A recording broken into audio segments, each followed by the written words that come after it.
తాకట్టులో ఉన్న బంగారాన్ని విడిపించి ఆ రోజున్న మార్కెట్ ధర కట్టి మిగిలిన డబ్బును మీకు అందిస్తుంది ఎస్వీఎస్ గోల్డ్. ఏంటి రాజశేఖర్ గారిని ప్రత్యేకంగా ఇక ఫస్ట్ కథ రాసుకున్నప్పుడే రాజశేఖర్ గారి రోల్ కనుక్కున్నారా? ఆయన సునీల్ నారాయణ క్యారెక్టర్కి రాజశేఖర్ గారిని. అవునండి, ఇంకా మేము కథ అనుకున్నప్పుడు అంటే కథ రాస్తున్నప్పుడు నేను ఎవరిని అనుకోలేదు. కథ అయ్యాక నేను ఇట్లా శర్వా గారు ఓకే అయ్యాక ఐ థాట్ రాజశేఖర్ సార్ ఉంటే బాగుంటుందని అనుకున్నాం. సో అలా అప్రోచ్ అయ్యాము. ఇంకా ఆయనది కొంచెం ఇంకా నిడివి పెంచితే బాగుండేది అనే కొన్ని కామెంట్స్ వచ్చాయి, మీ వరకు వచ్చాయా? నాకు రాలేదు.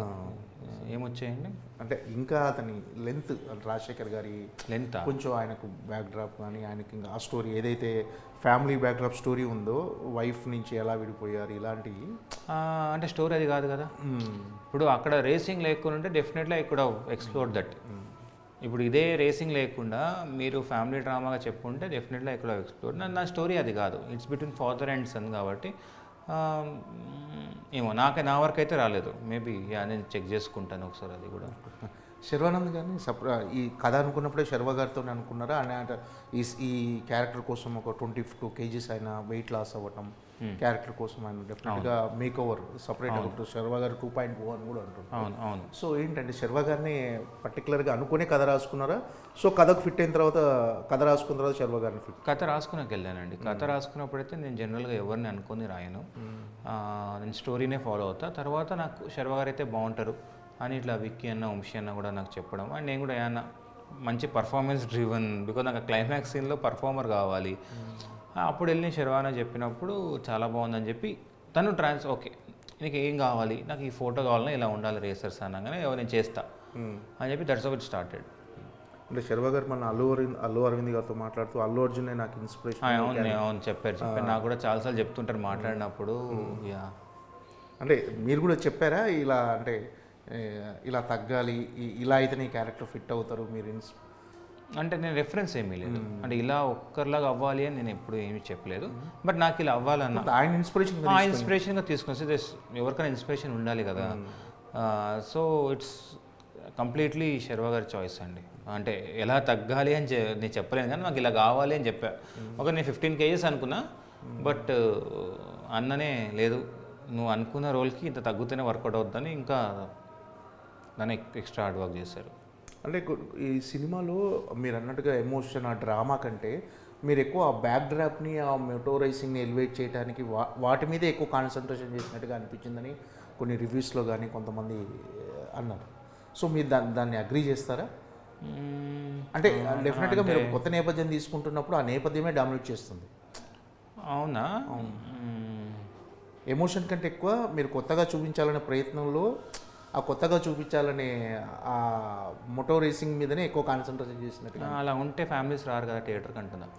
నేను అనేది అలా మొత్తానికి లేదన్నట్లే, బట్ ఏంటంటే ఆ ఎమోషన్ని ఇది డామినేట్ చేసింది అని చెప్పి. అంటే మీకు ఏమో అండి, నాకు నిజంగా నాకు తెలీదు ఏం చెప్పాలో, బికాజ్ మేబీ అయిండొచ్చు. నా వరకు అయితే రాలేదు అది. అంటే సినిమా ఒక కొత్త నేపథ్యం, డెఫినెట్గా ఫ్యామిలీస్ చూసే సినిమా, ఎందుకంటే సినిమాలో ఎమోషన్ ఉంది, ఫ్యామిలీ సెంటిమెంట్ ఉంది. సో ఫ్యామిలీ చూసే సినిమానే, ఒక సినిమా ఫ్యామిలీ అంతా కలిసి ఒక కొత్త, ఎక్కడ కూడా ఒక వల్గారిటీ డైలాగ్ కానీ వల్గారిటీ సీన్ కానీ లేదు. అంటే కొత్తగా ఫీల్ అవ్వడానికి, అంటే డెఫినెట్గా రెగ్యులర్ సినిమాలు చూసే వాళ్ళకు, ఒక కమర్షియల్ మాస్ సినిమాలు చూసే వాళ్ళకి కాకుండా మిగతా అందరికీ ఒక కొత్త సినిమా చూసిన ఫీలే కలుగుతుంది. అవును సరే, అంటే మొదటి నుంచి మీరు టార్గెట్ ఆడియన్స్ వీళ్ళేనా? అంతే కదండి. అలా లేదు. ఇప్పుడు అలా అనుకుంటే సింగిల్ స్క్రీన్ థియేటర్లు ఫుల్ అవ్వకూడదండి. ఓకే, ఇప్పుడు సింగిల్ స్క్రీన్ థియేటర్స్ ఫుల్ అవుతున్నాయి. ఇప్పుడు నేను అదే మిస్జెట్ చేసుకున్నా, మాస్ అంటే ఓన్లీ ఒకలాగా ఉంటుంది, ఇది కూడా మాస్. ఆ లాస్ట్లో విజిల్స్ చేస్తున్నారు, ఎప్పుడు హీరో ఆ మౌంటైన్ జంప్ చేస్తున్నప్పుడు విజిల్ చేస్తున్నారు, అది కదా మాస్. సో నేను ఫీల్ చేస్తాను, నేను మాస్ సినిమా తీసా, బట్ నేను అనుకోలేదు అది బీసీకి వెళ్తుందని. నేను గెస్కోట్లో అయితే ఓన్లీ మల్టీప్లెక్స్ వరకు ఉంటుంది అనుకున్నా, బట్ ఇప్పుడు బీసీలో చాలా రిసీవింగ్ చాలా బాగుంది. And for more videos, please subscribe to iDream. Please subscribe to iDream. Please subscribe iDream. And please subscribe to iDream. For more videos, subscribe to iDream. please like, share and subscribe to the channel. Congratulations, iDream. Subscribe to iDream. Subscribe to iDream. So subscribe to iDream Media. iDream team andarki huge congratulations. Please subscribe iDream Media. Please subscribe to iDream.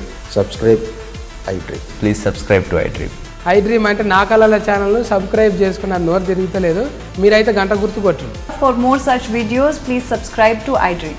Subscribe to iDream. Please subscribe to iDream. Please subscribe iDream Media. Please do subscribe to iDream. Please subscribe to iDream Media. For best entertainment and information, please subscribe iDream. And don't forget to subscribe to iDream.